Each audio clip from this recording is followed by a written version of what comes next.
It was on and popping this week. What up, everybody? What up, everybody? What up, everybody? It's Ep3. What up, everybody? It's Ep3. Everybody, let's talk about it.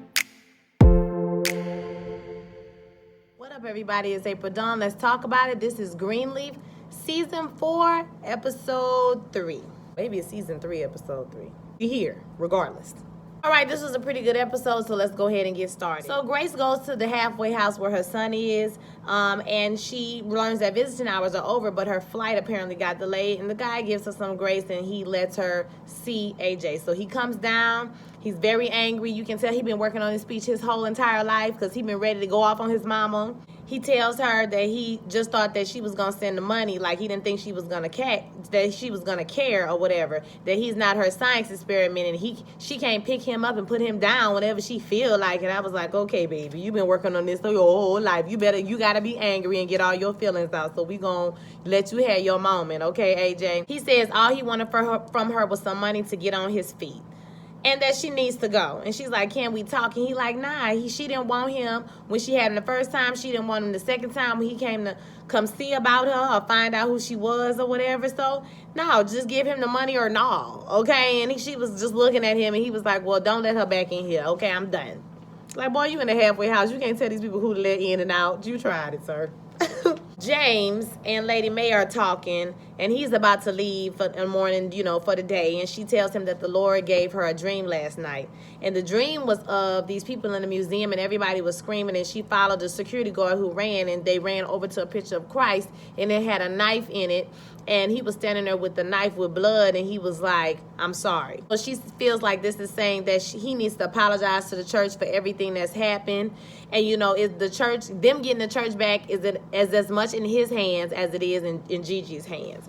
So he like, I hear what you're saying, but you know what I'm saying, like, he gonna think about it. But basically, somebody told Joseph, the daddy told Joseph, or the brother told Joseph, which was to keep your dreams to yourself. Okay, ain't nobody got time for you. See Jacob getting his daily schedule, and Carissa shows up, and apparently someone wants to buy the land that's not even on the market. And he like, I'm not selling the land, And she was like, well, I got some feelers out there. I didn't put it on the market, but, I got somebody who's interested in buying it. It's like a LLC, a company. They're offering more than what they paid for it. So she said this will answer her prayers. All Carissa is worried about is getting out of their house because she don't like being ruled over by Lady May, which I don't understand. Like I said, why would you want to leave a house with servants that you don't have to pay no bills? But... and y'all ain't got no money, okay? Charity and the choir director, they talking about this song. They can't stand the song. The song is horrible. She said it sounds like the whitest piece of ear trash that she had ever heard. And I screamed. I personally screamed. Choir director said, don't go to Judy without talking to, her first, basically, because Judy is Bob's daughter. And she said that, okay, well, fine, then I'll talk to Grace.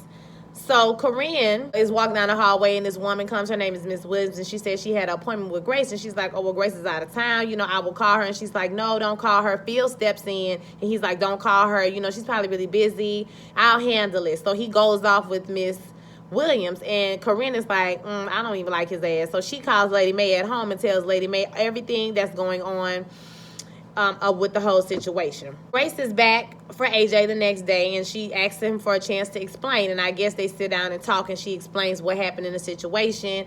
And, she says she just wants to be here to help him find a place. Jacob and James talk about the land, and he tells him basically don't sell. Land is something that you can have for over time. It's solid ground. It's really the only thing that acquires you wealth and equity in the United States of America is owning things, right? So, he said he needs to spend more time making her wife feel like she's loved and making her wife feel like, she has a home with him. So, but don't sell the land. So love her more and let her know that, but don't sell the land. Because Jacob is just going on and on about how he just need peace, and, she be getting on his nerves, basically, and, he tired and he don't want to deal with her. That's why he just feel like he going to end up saying, yeah, because she want this house in Germantown. So, he got to get a backbone at some point, right? You can't just let your wife just run over you and talk to you any kind of way and tell you anything. Like, that ain't going to work. Grace is talking to her son. She tells him that she just couldn't put them all together. you know, her daughter Sophia, him and her all together. And she said, and he asked her, do she think she made the right decision giving him up in the first place? And he says, yes, he made the, or she feels like she made the right decision, or she doesn't know, excuse me, she said she doesn't know if she made the right decision. But she says, listen, if you go on this walk with me or not, you know, you're going to need a co-signer for your place. So we see Zora trouncing up and down the hallways of the church trying to meet this basketball player, I guess he is.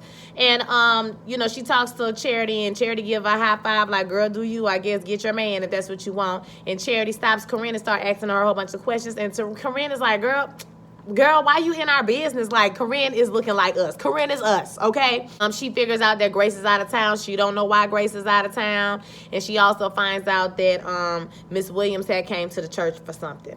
And so Lady May is going to see Grace, and she leaves. She gets her stuff together, and she tells Jacob to get his ass back to church. And, you know, James insists on going, but you kind of tell that she don't really want him to go. She want to handle it herself. But, you know, he decides that he wants to go too. See Charity writing an email to Judy, okay, letting her know about this song, being comforting with your ride, okay? Not your staff and your ride and your staff, just your ride. So she's writing old nasty email, I'm sure, to Miss Judy. Grace and AJ, they're looking at apartments, and the lady comes in and she tells them that the landlord said it's the no because he's probably a felon or whatever. Obviously, AJ is upset by this whole thing, and she tells him, listen, we're going to make it work. We're going to find somewhere for you. And he goes on this long speech about being alone, which is crazy to me because later on he make another speech, and you be like, okay, the speeches is conflicting. Okay, you can't have a speech for everything, AJ. So AJ said he thought a lot about being alone. You know, he goes on this tangent. He think it's going to suck and all that stuff. So she tells him she's going to find him a place. They're going to keep going over and over and find a place. You know, she's going to stay until he finds somewhere to live. So we see Zora. She meets the basketball player, and she meets his girlfriend, Nikki. He telling her he need a lavender latte, and he going on about Nikki, how she got the juice and she got the swag and she knows about all the feng shui, right? You know, Nikki is like, you know, sophisticated, more sophisticated than Zora, probably something that Zora wants to be. And she kind of, you can tell the boy, you know, talking to her crazy for a whole season really kind of messed with her self-esteem a bit. Grace and AJ are talking again, and he's talking about how he went to jail because he broke into somebody's house because he was hungry and he fell asleep there. He said that the first house he broke into, he thought that, you know, they were on vacation, so they weren't coming back, and I guess these people were not on vacation, and he served 5 years in jail because he was hungry. And she tells him she won't leave until he finds a place to stay, and she promises. So we all know that when people make promises on this show, it don't ever damn last, okay? We see Zora and a guy again and Nikki, and they're talking, eating lunch or whatever, and Jacob comes in, he introduces her again, you know, and then he gets the guy, and they leave, and her with the girl, her and Nikki, she like, well, where do you live? She's like, I live on my family's estate, you know, in a house. She's like, oh, girl, let's go there, let's go. And so Zora is kind of like, I don't know, Zora is like, you be so about it sometimes, but sometimes you just act like you a 2-year-old kid. Like, I don't understand her. So Lady May and James arrive at Miss Williams' house, and she says that Phil took care of her. She good. Like, she really don't need them to come over there, and she really don't want to rehash it. And so Lady May kind of gets James to leave. She like, go move the car around. You know what I'm saying? Go pull it around. You know what I'm saying? And because she wants to talk to this lady by herself. So at her place, where with Zora and Nikki, she lay Nikki edges, and Nikki tell her that she should take classes. She give her all this pump up, you know. And she says it's just been, Zora's just like, it's just been a while since she got a compliment. And she said, you know, old habits die hard, when she was with this guy, and he, you know, got her down all the time. And she was like, Nikki was like, girl, you left that boy in the dust. Like, are you happy? Are you like happy, or you happy? Like, you could be happy if you let me, you know, snuggle in between your legs, basically, is what she trying to say. And so she went to grab her hair and like kiss her in the mouth, you know, and then the boy came in, he kind of broke up the scene, and Nikki started being mean to her again. So we see what this is going to be about, girl. Ain't nobody got time for to be up in the closet with you, Nikki. Lady May tells Miss Williams that Grace was supposed to go with her for an intervention for her daughter. And she tells her, you know, if she really don't want to make her daughter a public figure, but she almost feel like she should go to the bishops and tell them that Grace don't even care enough to let her know that she's going out of town. So she's very upset about the whole situation. So Lady May offers to go with her. But she says, listen, this is why I say it don't embarrass me and don't embarrass you, because when we voted for Hope and Harmony to take over the church, we didn't want Bishop out. We wanted you to be out. Basically because the perception in the church is that she knew about what was going on with Mac and those girls and the scholarship money. So everybody thinks she knew what was going on. So this kind of like really took Lady Mae out, because Lady Mae, I do feel like she knew, but she didn't know. Like, you know your brother's a child molester because he probably molested you, and your daddy molested you, and he molested you, or whatever the case may be. He molested other people.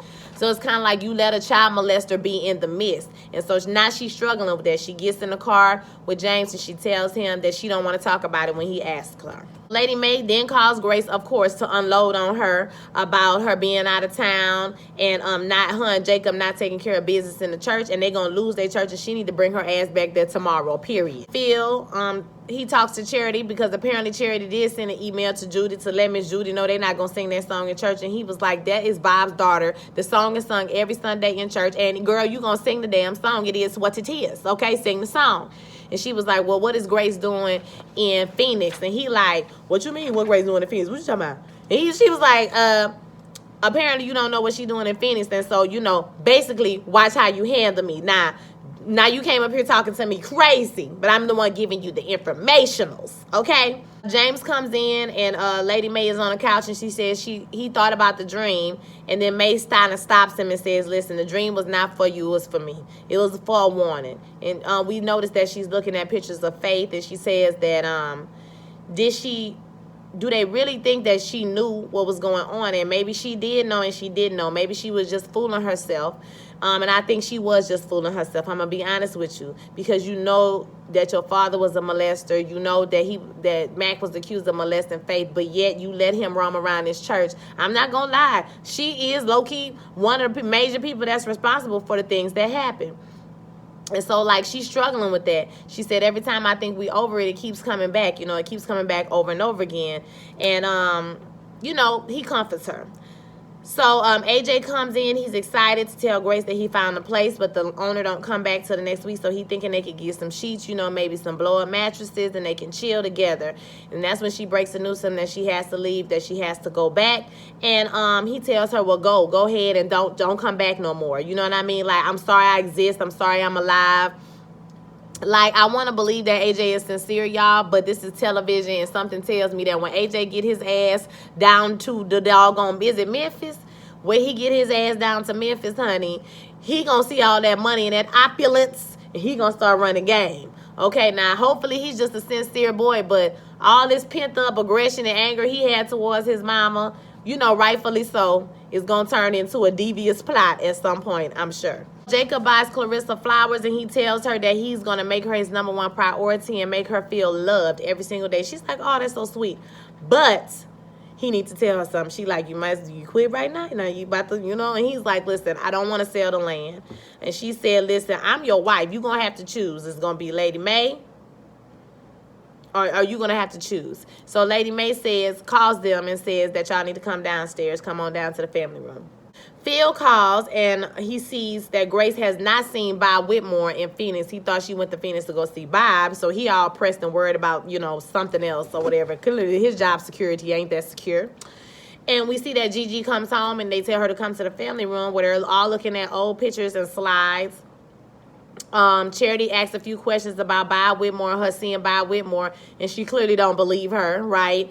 But Charity is aggravating to me. Like, she could just go away, to be honest with you. Huh? Girl, bye. We could just not see you no more, Charity, because I cannot. Grace and Lady Mae talk, and she's trying to, you know, Grace keeps her secret when she probably should tell, but she probably shamed because you went off on your mama about her, you know, hiding you, the fact that your daddy is not your daddy. And you got a whole child you done gave her for adoption or whatever. So she keep that secret. And then when they start watching the slides, Faith comes up, you know, one of the first slides, and Lady Mae just seems happy that they're all there together and have time to spend together. And she's just happy about that moment. So after they're done, Gigi goes upstairs and she calls AJ, and of course he's upset. Like, boy, if you don't want to talk to her no more, you sure keep answering the phone, okay? But he answered the phone and he's like, why did you call me? Like, why? I told you don't call me anymore. And she said, I called you because I want you to come home. So I guess next episode he's going to be coming on down to Memphis, child. It's going to be very interesting. I thought this was a really good episode. I want to hear your thoughts. Don't forget to like, comment, subscribe, and share this video with all your friends. I will holler at y'all later. Peace.